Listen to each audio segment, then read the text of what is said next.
কি হয়েছে? রুটি খাবি? এনে খা।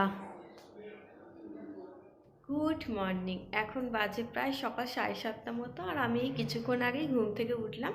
উঠে আমার মুখ টুক ধোয়াও হয়ে গেছে, তো এবার কিছু খেয়ে নেব। খাওয়া দাওয়া হয়ে গেছে, তো এবার দুপুরে রান্নাটা বসিয়ে দিয়েছি। তো ফার্স্টেই আমি করছি ডাল, আর আজকে আমি কারি পাতা দিয়ে মুসুর ডাল করছি। বর কারি পাতা তুলে এনে দিয়েছে, কারণ কারি পাতা দিয়ে ডাল খেতে ভালোবাসে। আর পাশে হাঁড়িতে ভাতও বসিয়ে দিয়েছি, আর কালকে ফ্রিজে 2টো ডিম ছিল, আর 2টো ডিম ভেজে দেখো ডিমের তরকারি করছি। দেখো চান টান করে চলেও এসেছি, আর রান্না বান্নাটা সব মোটামুটি কমপ্লিট।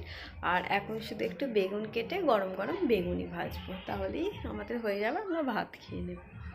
বেগুনিটা এখনই ভাজছি, আগে ভেজে রাখিনি, কারণ আগে ভাজলে তো ঠান্ডা হয়ে যেত, আর ভাতের সাথে তো ঠান্ডা বেগুনি ভালো লাগবে না, গরম গরম বেগুনি হলে তবেই ভালো লাগে। আর ভাজা শেষ হলেই ভাত খেয়ে নেব। পুরো মেঘলা ওয়েদার, চুল ফুল কিচ্ছু শুকায়নি, খাওয়া তো হয়ে গেছে, আর চান করতেও দেরি হয়ে গেছিলো প্রায় 2টো, তাই জন্য দেখো চুল পুরো ভিজে, আর চুল শুকায়নি বলে শুতেও পারছি না। তো দেখো এখন প্রায় 5:30 মতো বাজে, আর আমি এই ঘুম থেকে উঠলাম। তো এবার ফার্স্টে চা করবো, আর তারপর মা যেহেতু নেই, তো মা কালকে মামার বাড়ি গেছে, এখন আসে, তাই জন্য সন্ধ্যেটা দিয়ে নেবো, মা থাকলে মাই দেয়। আর তারপর রাতের জন্য করবো রুটি, আর আজকে রুটির সাথে করবো ঘুগনি। তো মটরটা আমি দুপুরেই ভিজিয়ে রেখেছিলাম, তো এখন ফার্স্টে ওটা সেদ্ধ করে নেবো, তারপর রুটিটা করার পরে ঘুগনিটা করবো। কি হয়েছে? রুটি খাবি? এনে খা।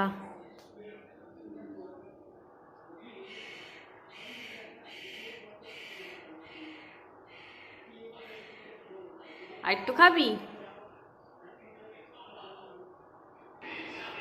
এনে।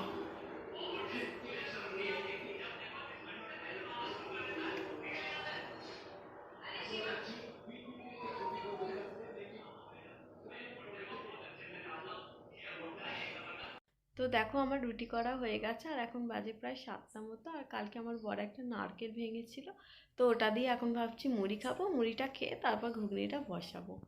মুড়ি মাখা হয়েও গেছে, এবার খেয়ে নেবো। আর এই নারকেলটা কি বলো তো, একদম শক্ত হয়নি, ডাব থেকে সবে সবে নারকেল হয়েছে সেরকম, একদম নরম নরম মতো, নাহলে শক্ত হলে ভেবেছিলাম বেশ ঘুগনিতে দিয়েও খাওয়া যাবে, কিন্তু এ দেখছি নরম, এটা ঘুগনিতে দিলে ভালো লাগবে না, তাই সবটা মুড়ি দিয়েই খেয়ে নিলাম। আর আমার ঘুগনি রান্নাও হয়ে গেছে, তো তারপর রাতে গরম গরম রুটি আর ঘুগনি খেয়েও নিলাম। তো চলো আজকের ব্লগটা এখানেই শেষ করছি, সবাই ভালো থেকো, গুড নাইট।